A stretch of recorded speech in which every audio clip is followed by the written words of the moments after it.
సీతాదేవి దశరథ రాముని కొడుకైన రామచంద్ర ప్రభుత్వం అయోధ్య నగరానికి చేరుకుంటుంది.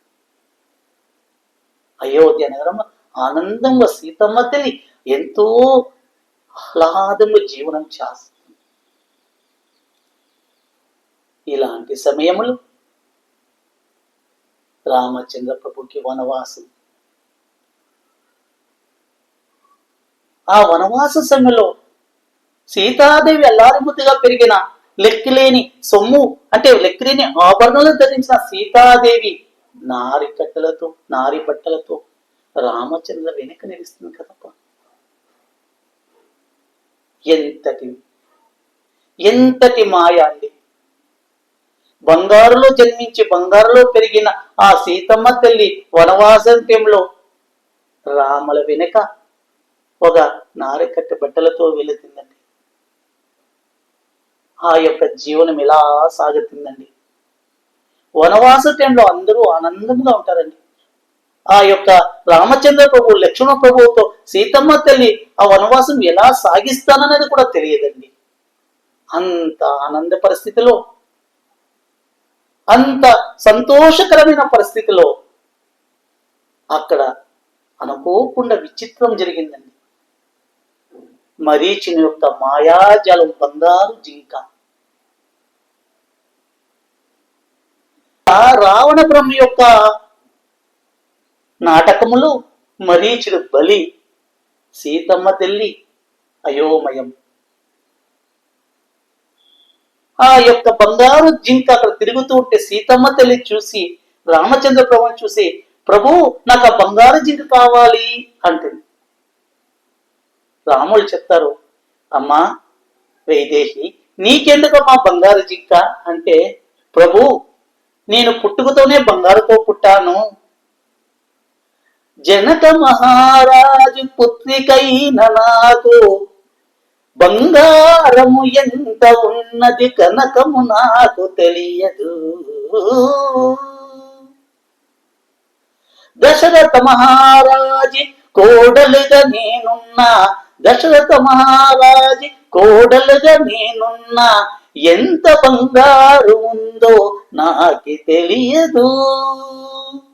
ఎంత బంగారమున్నా నా వద్ద బంగారు జింక లేదు కదా ప్రభు. ప్రభు బంగారుకేం కొదువు లేదు ప్రభు, కానీ నేను బంగారుతో ఉన్న జనక మహారాజు, బంగారుతో ఉన్న దశరథ మహారాజు ఉన్నా కూడా నా దగ్గర బంగారు జింక లేదు కదా ప్రభు, నాకు ఆ బంగారు జింక కావాలి ప్రభు అని రామచంద్ర ప్రభుని సీతమ్మ తల్లి అడుగుతుంది. సీత వద్దమ్మా, ఇది మాయ.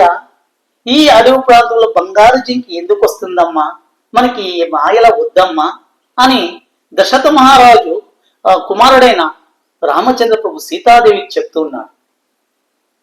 అయినా సీతాదేవి ఆ బంగారు జింక నాకు కానే కావాలని పట్టుపడుతుంది. ఎంత చెప్పినానో వారించినా కూడా సీతమ్మ తల్లి తన మాట తను వినలేదు.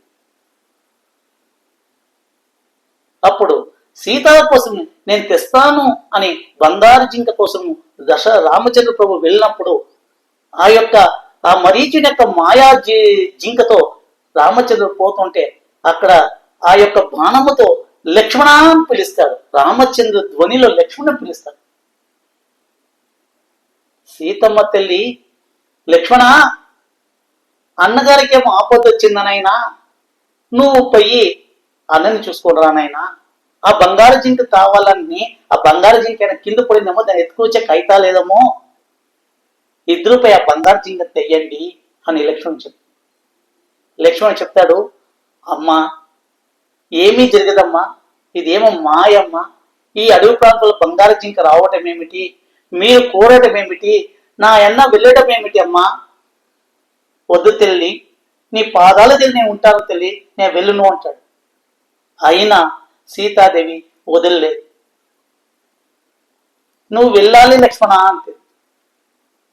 లక్ష్మణుడు వెళ్తాడు. ఇటు వెళ్ళిన తక్షణము మన రావణాసురుడు వస్తున్నాడు. భిక్షాంతేహి అంటున్నాడు. సీతమ్మ తల్లి లోపల పర్ణశాల లోపల ఉంది. ఆ పర్ణశాల ఇంకా వినబడుతున్న మాటలకి ఎవరు అని వస్తుంది. నాకి జంగముడు నాకు భిక్షమేయమ్మా అని సీతమ్మ తల్లిని ఆ రావణ బ్రహ్మణుడు అడుగుతాడు. ఈ అమ్మ ఉండే ఫలాలు పండ్లెత్తుకొని పోయి ఇచ్చేకపోతుంది. కానీ లక్ష్మణ గీత అడ్డం వస్తుంది. ఆ గీత అడ్డముతో లక్ష్మణ కుమారుడిని ఆ యొక్క రావణుడు లోపలికి రాక ఉన్నప్పుడు, లేదమ్మా నువ్వు పర్ణశాలని యూత్ వచ్చి నాకు భిక్షమేయాలి అంటాడు. అలాగైతే ఎలా ప్రభు మీరు ఇక్కడ రాని అంటే, లేలే మీరు అవుట్లోకి రావాలి అంటాడు. ఆ యమ్మ సీతమ్మ తల్లి ఆ లక్ష్మణ రేఖ దాటిపోయినాక ఆయనని ఆ యమ్మ సీతమ్మ తల్లిని అపహరిస్తారు. అపహరించినప్పుడు సీతమ్మ చెయ్యలేలా ఒంటి పైన కొంచెం బంగారు ఉంటుంది, గాజులు కానీ కొన్ని ఆభరణాలు ఉంటుంది. సీతాదేవి పైన వాడు రథం పైన ఆ విమానక పుష్పములు ఎత్తుకొని పోతూ ఉంటే